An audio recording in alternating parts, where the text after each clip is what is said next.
حس کردم که الان مدتین دقیقاً ساعت 5 پسین هموقایه که شما دور همین با رفیقات در خانتون جمعین گمونم بازم تو قلبم خبرین که دل دیوانه و حرف منین هی گفتم که بیام ساعت 5 نبش دیواری بینینم نکمین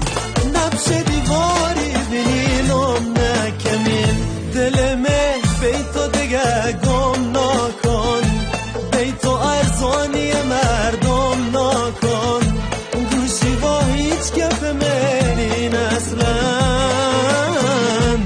مدگه زور دل خم نکن مدگه زور